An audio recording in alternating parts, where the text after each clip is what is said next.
नमस्कार विद्यार्थी मित्रांनो, डॉक्टर सुशील स्पॉटलाइट या आपल्या युट्यूब चॅनलमध्ये तुमचं सर्वांचं स्वागत आहे. आणि या लेक्चरमध्ये आपण गोलकनाथ विरुद्ध पंजाब राज्य 1967चा जो खटला आहे तो खटला आणि त्याच्या संबंधीचे जे काही डिटेल्स आहेत ते बघणार आहोत.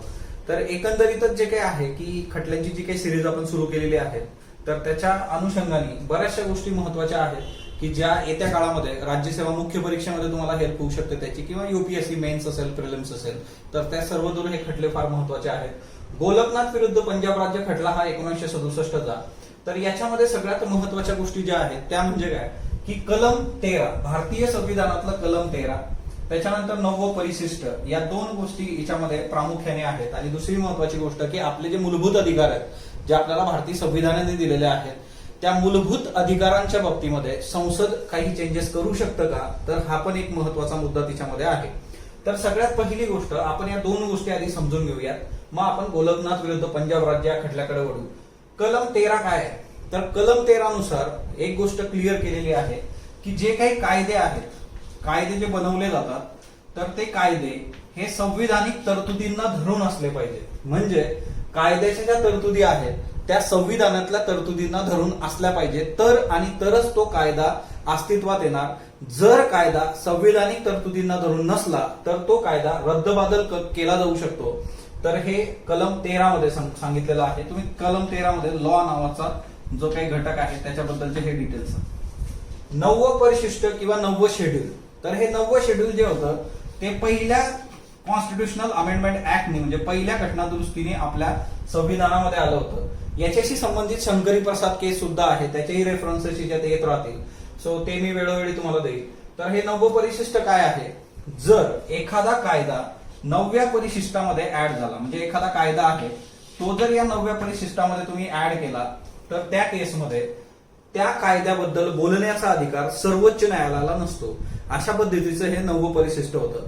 एकंदर काय ना की 1947 नंतरची जर तुम्ही परिस्थिती बघितली तर 1947 नंतर जमीनदारी हा जो प्रकार होता तर या जमीनदारीला वेगवेगळ्या पद्धतीने कसं नष्ट करता येईल आणि जे काही लँड रिफॉर्म्स होते ते यायला सुरुवात झाली होती. सो लँड रिफॉर्म्स हा खूप महत्वाचा एक मुद्दा आहे आणि तो वेगवेगळ्या याच्यात तुम्ही अभ्यासला सुद्धा. तर लँड रिफॉर्म्स जे काही होते की जमीनदारांकडे खूप जमिनी होत्या तर त्या जमिनी टेनंट्स मध्ये किंवा मग गव्हर्नमेंट त्याच्यावर कब्जा घेऊन नंतर बाकी लोकांना वाटणार अशा पद्धतीने. म्हणजे एक होतं की एखाद्या व्यक्तीकडे किती जमीन असू शकते, तर ती लिमिटेड जमीन एखाद्या व्यक्तीच्या नावावर असू शकते. अशा पद्धतीने जे काय होतं लँड रिफॉर्म ते वेगवेगळ्या पद्धतीने यायला लागले. वेगवेगळी जी राज्य होती ती राज्य त्याच्या संबंधी कायदे करायला लागली आणि त्याच्यानंतरच मग पहिली घटना दुरुस्ती झाली होती, कारण त्याच्या अगेन्स्ट कोर्टात लोक जायला लागले होते. कारण फंडामेंटल राईट मध्ये एक गोष्ट होती की संपत्तीचा अधिकार, तर ते आपण याच्यामध्ये बघणार आहोत. सो ह्या दोन गोष्टी क्लिअर आहेत. कलम 13 याच्यात असणारे जे काही कायदे आहेत त्या कायद्यांचा विचार करता ते कायदे संविधानाला धरून असले पाहिजेत, हा पहिला मुद्दा. नसतील तर ते रद्दबादल होतील. 9वं परिशिष्ट सांगतं तिच्यात जर एखादा 9व्या परिशिष्टात कायद्याचं नाव आलं तर त्या कायद्याच्या बाबतीमध्ये सर्वोच्च न्यायालयाला सुद्धा बोलण्याचा अधिकार नाही, ते त्यांच्या अधिकार क्षेत्राच्या बाहेर जातं. अशा पद्धतीच्या ह्या दोन गोष्टी होत्या. आता घडतं काय की गोलकनाथ ही जी केस आहे या गोलकनाथ केसमध्ये दोन भाऊ होते. पंजाब राज्यातली ही केस आहे. हेनरी आणि विलियम गोलकनाथ असे दोन भाऊ होते. आता हा हेनरी गोलकनाथ आणि विलियम गोलकनाथ, आता या दोघी भावांकडे जवळपास 500 एकर एवढी जमीन. आता 500 एकर जमीन या दोघांकडे होती आणि त्यावेळेस एक कायदा आला होता 1953 मध्ये. त्या कायद्याचं नाव आहे पंजाब सिक्युरिटी लँड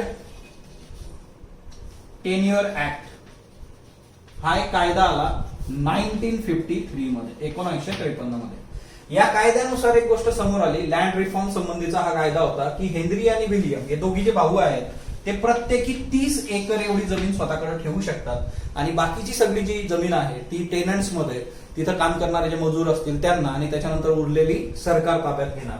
आता तुम्ही विचार करा की 500 एकर जमीन आपली आहे, तिच्यातली फक्त 60 एकर जमीन आपल्याकडे राहणार आणि जवळपास 440 एकर जमीन जी आहे ती निघून जाईल. म्हणजे विचार करा तुम्ही, इमॅजिन करा त्यांची अवस्था काय झाली असेल हेनरी आणि विलियम गोलकनाथची. मग आता याच्यामध्ये एक महत्वाचा मुद्दा यांचा होता की संपत्तीचा अधिकार म्हणजे फंडामेंटल राईट्स जे काही होते तर तिच्यामध्ये सुरुवातीला संपत्तीचा अधिकार होता. तो संपत्तीचा अधिकार 44व्या घटना दुरुस्तीने 1978 मध्ये काढून टाकण्यात आलेला आहे. तो नंतर लिगल राईट झालेला आहे. बरोबर. म्हणजे 1967 मध्ये जेव्हा ही केस झाली त्यावेळेस संपत्तीचा अधिकार हा एक मूलभूत अधिकार होता. आणि मग हेनरी आणि विलियम गोलकनाथ हे कुठं जातात तर हे दोघं गेलेत सर्वोच्च न्यायालयाकडे, सुप्रीम कोर्टात. आणि यांनी सुप्रीम कोर्टामध्ये जे कलम 32 आहे भारतीय संविधानातलं की ज्याच्या अन्वये कॉन्स्टिट्युशनल रेमेडीज त्याच्या अंडर यांनी केस फाईल केली. आणि ती केस फाईल केल्यानंतर त्यांनी सांगितलं की संपत्तीचा अधिकार हा आमचा मूलभूत अधिकार आहे, त्याचं हनन केलं जात आहे राज्य सरकारच्या ह्या कायद्यानुसार आणि त्याच्यातून आम्हाला रिलीफ पाहिजे कारण ही आमची जमीन आहे, ही आमची संपत्ती आहे. आता या सगळ्या याच्यामध्ये गंमत अशी होती की ह्या पंजाब सिक्युरिटी लँड टेन्युअर ऍक्टला या पंजाब सरकारने काय केलं कायदा बनवला आणि या कायद्याला 17वी घटना दुरुस्ती जी होती ही 17वी घटना दुरुस्ती झाली होती 1964 मध्ये. 17व्या घटना दुरुस्तीमध्ये काय करण्यात आलं होतं 17 कॉन्स्टिट्युशनल अमेंडमेंट ऍक्ट 1964 या घटना दुरुस्तीनुसार जवळपास 44 कायदे हे 9व्या परिशिष्टात टाकण्यात आले होते. 9 शेड्यूल जे काही होतं आपलं त्या 9 शेड्यूल मध्ये 44 कायदे ऍड झाले होते. तिच्यातला एक कायदा हा Punjab security land tenure act होता. याचा अर्थ काय होतो की तुम्ही 9व्या शेड्यूल मध्ये तो कायदा पण टाकून दिलेला आहे. एकतर कायदा पास केला की कमीत कमी किती लँड एखाद्या व्यक्तीकडे असू शकते आणि दुसरा मुद्दा तोच जो कायदा आहे तो त्यांनी 9व्या परिशिष्टात पण टाकला. म्हणजे सर्वोच्च न्यायालयाच्या अधिकार क्षेत्राच्या बाहेर घेऊन गेलेत ते त्या कायद्याला. मग आता सर्वोच्च न्यायालय ह्या केसमध्ये कशा पद्धतीने डील करणार होतं तर ह्या केसमध्ये सर्वोच्च न्यायालयासमोर 2 महत्वाचे प्रश्न होते. एक प्रश्न काय तर सगळ्यात महत्वाची गोष्ट की घटना दुरुस्ती हा कायदा असू शकतो का. म्हणजे बघा 13वं जे काही आहे 13वं कलम भारतीय संविधानातलं ते सांगतं की जे कायदे आहेत ते संविधानाला धरून असावे. पण इथं काय होतं की घटना दुरुस्ती म्हणजे 2 महत्वाचे मुद्दे होते. एक तर फंडामेंटल राईट म्हणजेच मूलभूत अधिकार जे आपले आहेत त्या मूलभूत अधिकारांचं हनन, मूलभूत अधिकारांमध्ये बदल संसद करू शकते का. ओके. मूलभूत अधिकारातील बदल हे संसद करू शकते का, हा अधिकार संसदेला आहे का, हा एक प्रश्न होता. आणि दुसरा जो प्रश्न होता तो होता की कायदा आणि घटना दुरुस्ती. ओके. तर कायदा म्हणजेच घटना दुरुस्ती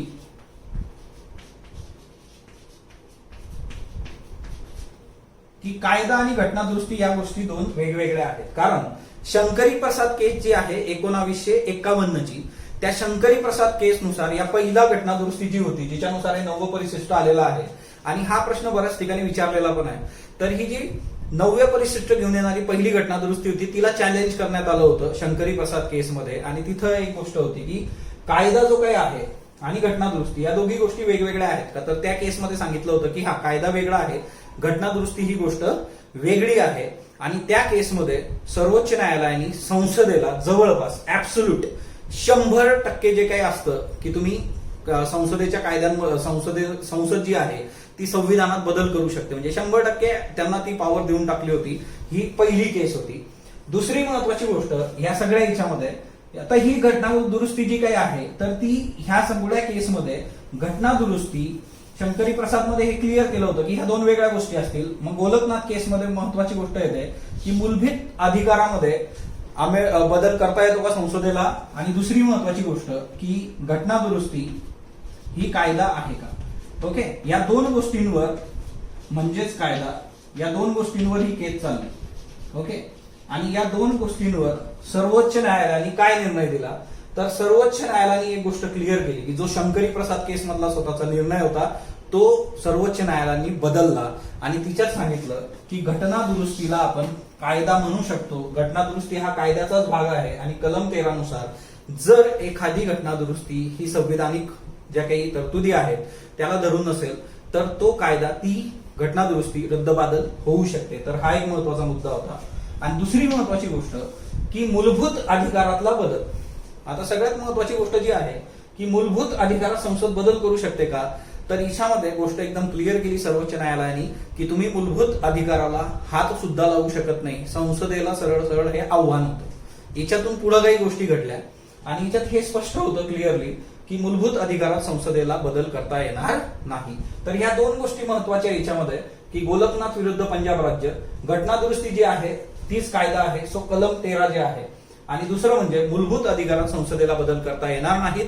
मूलभूत अधिकार जो आहे त्याला तुम्ही हातही लावू शकत नाही. हेच नंतर मग संसदेला आव्हान दिल्यासारखं होतं. आणि मग याच्यानंतर गोष्ट काय झाली की लगेच मग हे 1967 मधली केस आहे. आणि नंतर या केसमध्ये दुसरी महत्वाची गोष्ट जी होते पुढच्या काळामध्ये ती म्हणजे 24वी घटना दुरुस्ती. ओके, तर ती 24वी घटना दुरुस्ती जी झाली होती तर ती आपल्यासाठी महत्वाची आहे, कारण एकंदरच संसदेला आव्हान दिलं गेलं होतं आणि त्या 24व्या घटना दुरुस्तीनुसार 24वी कॉन्स्टिट्युशनल अमेंडमेंट ऍक्ट जे होतं तिच्यानुसार भारतीय संविधानातलं जे कलम आहे 14 नंबरचं त्या कलमामध्येही बदल करण्यात आला. आणि दुसरं आहे ते म्हणजे कलम 368 कशा संबंधीचं आहे तर घटना दुरुस्ती संबंधीचं हे कलम आहे. या दोन्ही कलमांमध्ये बदल करण्यात आले आणि एक गोष्ट क्लिअर करण्यात आली 24व्या घटना दुरुस्तीनुसार की जर 368चा वापर करून तुम्ही घटना दुरुस्ती केली असेल तर ती घटना दुरुस्ती म्हणजे कायदा नाही. ओके, किंवा ती कलम 14 नाही 13 कलम. ओके, कलम 13च्या अंतर्गत येणार नाही. सो ही एक फार महत्वाची गोष्ट होती की 24व्या घटना दुरुस्तीने केलं. म्हणजे काय की गोलकनाथ केसमध्ये सर्वोच्च न्यायालयाने जो निकाल दिला होता तो एक प्रकारे संसदेला आव्हान देणारा होता, म्हणून 24वी घटना दुरुस्ती झाली आणि तिच्यात कलम 13 आणि कलम 368 या दोघांमध्ये बदल करण्यात आले होते. ओके, त्याच्यानंतर 1971 मध्येच आता हे सगळा जो काळ कुणाचा आहे, इंदिरा गांधींचा काळ आहे. इंदिरा गांधींनी त्यावेळेस या गोष्टी लगेच करून घेतल्या होत्या, कारण सर तुम्हाला एकंदरच त्यांचं जे नेचर होतं तिच्यावरून लक्षात आलं असेल की ज्यावेळेस सुप्रीम कोर्ट म्हणतं की तुम्ही फंडामेंटल राईटला हात लावू शकत नाही त्यावेळेस त्यांनी ह्या गोष्टी केल्यात. त्याच्यानंतर 25वी कॉन्स्टिट्युशनल अमेंडमेंट ऍक्ट आलं, ते पण 1971 मध्ये चालू होतं. आणि याच्यानुसार आपल्या संविधानामध्ये कलम 31C हे ऍड करण्यात आलं. आता हे कलम 31C काय सांगतं की ज्या वेळेस आपण एखादा कायदा करतोय, एखादी घटना दुरुस्ती करतोय आणि त्याच्यामध्ये सगळ्यात महत्वाची गोष्ट की डीपीएसपी राज्याची मार्गदर्शक तत्व याच्यातलं 39B आणि 39C हे जे दोन कलम आहेत. ओके, तर हे जे दोन कलम आहेत ह्या कलमांच्या इम्प्लिमेंटेशन करता जर कलम 14, 19 आणि कलम 31 या फंडामेंटल राईट्सचं हनन होत असेल तर ती गोष्ट इथं म्हणजे ऍक्सेप्टेबल आहे. कारण डीपीएसपी जे राज्याची मार्गदर्शक तत्व याच्यातलं हे 39B आणि 39C हे कशा संबंधी आहेत तर संसाधनांचं डिस्ट्रीब्युशन असेल, इकॉनॉमी संबंधीचं असेल की लोकांमध्ये समानता यावी आणि त्या दृष्टीने हे कशासाठीची कलम होती, ही सोशल वेलफेअरची कलम होती, समाजाच्या कल्याणासाठीची होती. आणि म्हणून समाजाच्या कल्याणासाठी जर गव्हर्नमेंट काही करत असेल आणि तिच्यामध्ये मूलभूत हक्क 14, 19, 31 यांचं जर हनन होत असणार आहे तर ती गोष्ट ऍक्सेप्टेबल असणार आहे, हे 25व्या घटना दुरुस्तीने क्लिअर केलं. आणि म्हणून असं म्हटलं जातं की ज्या वेळेस कलम 31C येतं त्यावेळेस कलम 14 निघून जातं. तर हे तुम्ही वाचलं असेल तर ते हिच्यामधूनच आहे. सो एकंदर ही जी गोलकनाथ केस होती या गोलकनाथ केस मधल्या काही बेसिक गोष्टी आणि त्याच्याशी रिलेटेड फॅक्ट जे आहेत ते तुम्ही लक्षात ठेवणं गरजेचं आहे. याच्यामध्ये कलम 13, 9 परिशिष्ट, 17वी घटना दुरुस्ती, 24वी घटना दुरुस्ती, 25वी घटना दुरुस्ती, तर ह्या गोष्टी तुम्ही लक्षात घेणं अपेक्षित आहे. आणि दुसरी महत्वाची गोष्ट की याच्यामध्ये जे सर्वोच्च न्यायालय नंतरच्या काळात मग केशवानंद भारती केस आहे तीही आपण बघूयात की जिच्यामध्ये कोर्टाने सांगितलं की संसद चेंजेस करू शकते फंडामेंटल राईट्स मध्ये सुद्धा, पण बेसिक स्ट्रक्चर जे आहे संविधानाचं तर ते बेसिक स्ट्रक्चर हलता कामा नये, त्या बेसिक स्ट्रक्चरला धक्का लागता कामा नये, हे नंतरच्या काळात होतं. तर सगळ्या ह्या ज्या केसेस आहेत या एकामेकाशी जोडलेल्या आहेत, तर त्या एक एक करून आपण बघत राहू. आणि तुम्हाला अजून काही सजेशन असतील ते तुम्ही कमेंट बॉक्समध्ये देऊ शकता. स्पॉटलाइट बरोबर जोडलेला स्पॉटलाइटला लाईक करा, शेअर करा, सबस्क्राईब करा. धन्यवाद विद्यार्थी मित्रांनो.